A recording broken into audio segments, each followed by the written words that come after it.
Hello everyone and welcome back to my YouTube channel ICSE Java Made Easy.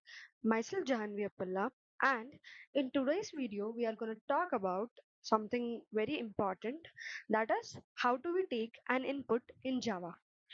Our previous video was all about output statements.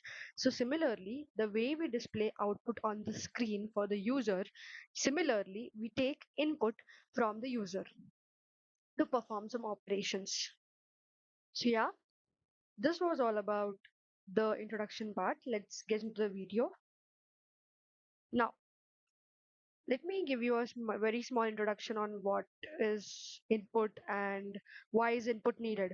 So, input in Java, anything which you give to the computer is called as an input, and anything which is displayed on the screen of the computer is called as an output. Simple as it sounds. Input means giving data to the program during execution. This is what input means. Now, Java provide different ways to take input from the user. That is, we have multiple different ways to take input from the user. But the most common one which we use is scanner class. This, other than scanner class, we also have input stream reader, buffer reader, out of about which you can yeah, go on the internet and check it out. But in this entire course, we would be using scanner class as it is most widely used and it is very simple to use as well. That is why we would be sticking to scanner class. Now, why is input needed? To make the programs interactive, to accept user data, to perform calculations using entered values. So, up till now, whatever the programs we have written, the values which we were providing was always by our side. That is, the programmer used to provide the value. But from now onwards, the user who would be using our program would be entering the values. So I hope you would have understood what input in Java means and how do we take that input and why is input needed. Coming to the next part, now how do we take input using scanner class? So first of all, we import a scanner package. It is not importing scanner package, but it is importing scanner class from a package which is called as import java.util. So this util is the package inside which there is a scanner class. So, what did I tell you about package? A package in Java is nothing but just a collection of many classes together. So, inside the util package, there are many classes, one of which is a scanner class. So, whenever we want to use a scanner class, we will have to write import java.util.scanner, and I'll be showing this to you all in the program format. So the first step for taking input is importing this scanner class, because without scanner class import, our program won't understand what does the input means and what are we all doing. Second thing is creating scanner object. So where there is a class, there will always be an object. So we'll be creating a scanner object. So scanner sc is equal to new scanner system.in. Here scanner is the class name, sc is the object name, is equal to new. Again, scanner is the class name. And system.in, what does this word mean? That we are gonna take input into the system. Simple. And I feel that you all would have you all would remember now that what is the sentence meaning. Like we had made car, the class name, the object name is equal to new car. So that was? It was an object creation statement. So we have different scanner methods. Like if you want to take an integer as an input, so you will be using the function nextInt. If you have a decimal number, you will take next float. If you want to take a bigger decimal value, you will be using next double. If you want to read a single word, you will be using next. If you want to read an entire sentence, it would be next line. If you want to read a single character, you would be using next dot char at 0. So these are the different functions. So let me explain you the step. First, there is a package. What does this package contain? That package contains classes. And among that classes, one of them is scanner class. Then we create the scanner classes object. Once the object is created, the scanner class has its own inbuilt functions. As I told you, that a class is a combination of functions and its data types. So scanner class has its functions, and what are the name of that functions or the methods? Next int, next float, next double, next line, next dot caret zero. These all are the functions of scanner class. So there is a package called as util package, and that util package contains scanner class, and that scanner class contains the functions which are next int, next float, next double, next line, next dot caret zero. Okay. Now we will see a program in BlueJ. Now I have already told you that whenever you want to create a new project, you can go on project, click on new project, give it a name. So then again you will get something like this, and then you click on new class. So here we will write the name of the class as input. So this is the name of the class. Let's open the editor.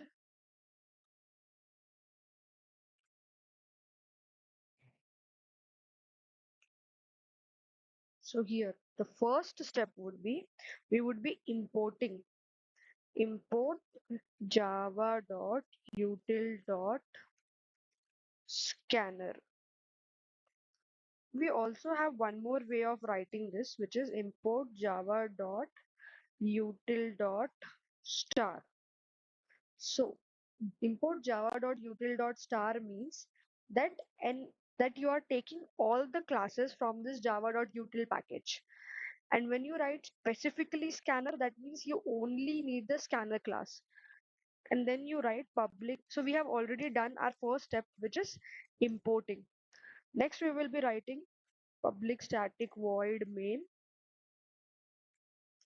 string arguments. And here, the next step is declaring the scanner object. So scanner sc is equal to new scanner system dot in. And yeah, here we have created it. Suppose I want to take int age. So what will I write? As it is an int age, we will write sc dot next int. Suppose I want to take double percentage. So I'll be writing sc dot next double.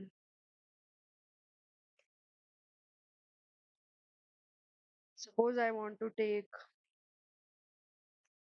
uh, char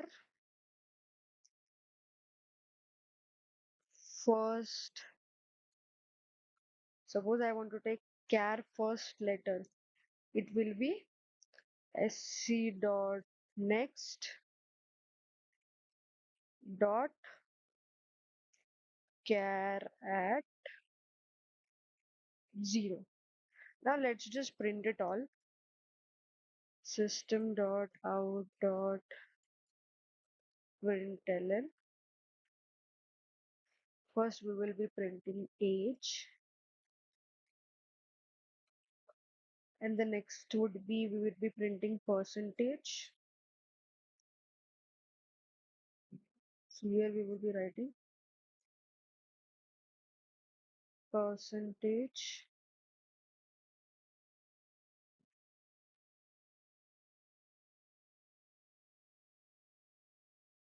and then we would be writing first letter.